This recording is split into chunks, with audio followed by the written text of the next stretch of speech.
I forslaget til forsvarsbudsjett for 2023 står det følgende: Regjeringens budsjettforslag bygger videre på de økonomiske forutsetningene i langtidsplanen og tidligere års satsinger, og innebærer også i 2023 en betydelig bevilgningsøkning.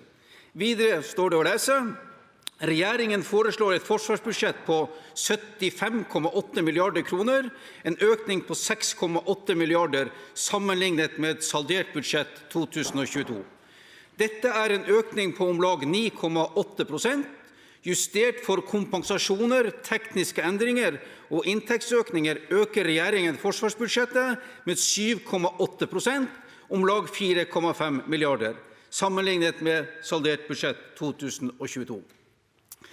Regjeringens fortelling om forsvarsbudsjettet før budsjettframleggelsen og etter budsjettframleggelsen har jo vært fortellingen om en betydelig satsing på forsvar og beredskap. Statsbudsjettets Gul bok forteller imidlertid en helt annen historie. Sitat: Utgiftene til forsvarsformål anslås å gå ned med 0,2% fra 2022 til 2023. Korrigert for utgifter til kampflyanskaffelsen viser utgiftene til forsvarsformål en nedgang på 0,9% fra 22 til 2023. Spørsmål: Har regjeringen lagt fram et budsjettforslag for 2023 som gir en realnedgang eller en realøkning? Og hvor stor er i så fall realnedgangen eller realøkningen? Statsråd Bjørn Arild Gram. Vi er i en alvorlig sikkerhetspolitisk situasjon, og vi har behov for å styrke vår forsvarsevne og beredskap både på kort og på lang sikt. Derfor ble det lagt fram et budsjett for i år med betydelig styrking av Forsvaret.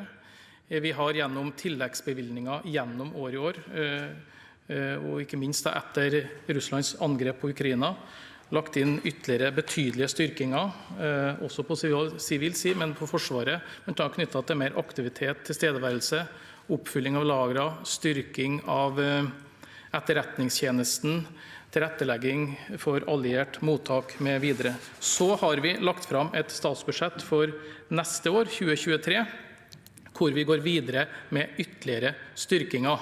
Det er en betydelig realvekst sammenlignet med saldert budsjett for i år.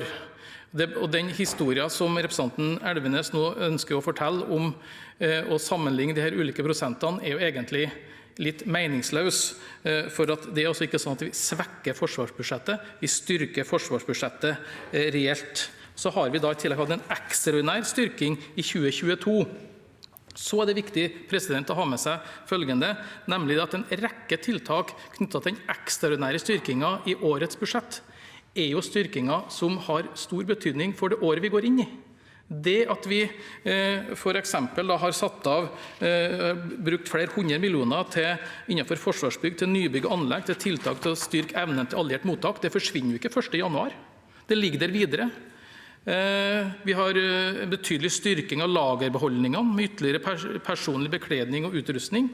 Vi har satt av 800 millioner mer til anskaffelse av ammunisjon, økt antall sonarbøyer. Dette er jo styrkninger av lagrene våre og beredskapen vår, som har betydning også inn i neste år.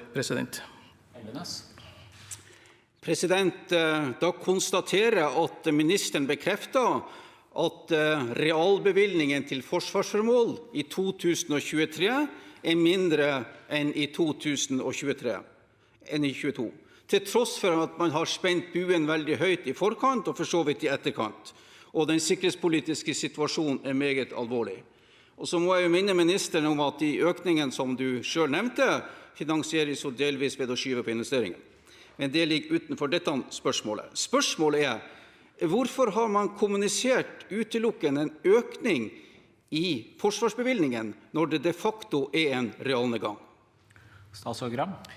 Jeg må igjen gjenta at dette blir en merkelig forsøk på å framstille at vi ikke satser på forsvarsbudsjettet, for det gjør vi også vitterlig. Vi har gjort det i budsjettet for i år. Vi har i det ordinære budsjettet med tilleggsnummeret la vi på i forhold til Solberg-regjeringens forslag. Vi har hatt kraftig engangs tilleggsstyrking i år, men som har virkninger for neste år, som jeg nettopp har redegjort for. Og så legger vi nå inn en realvekst på 4,5 milliarder sammenlignet med saldert budsjett. I tillegg til det så har vi gjort vridninger innenfor rammen. I tillegg til det, hvor at vi holder på et høyt investeringsnivå, men ikke øker det like mye som forutsatt i langtidsplanen, rett og slett for at vi må sikre at vi har et forsvar som fungerer her og nå, at vi har midler til drift, tilstedeværelse, aktivitet for å håndtere den oppståtte sikkerhetspolitiske situasjonen. Og det er prioriteringer som jeg er meget komfortabel med, og som jeg mener helt rett den situasjonen vi står i.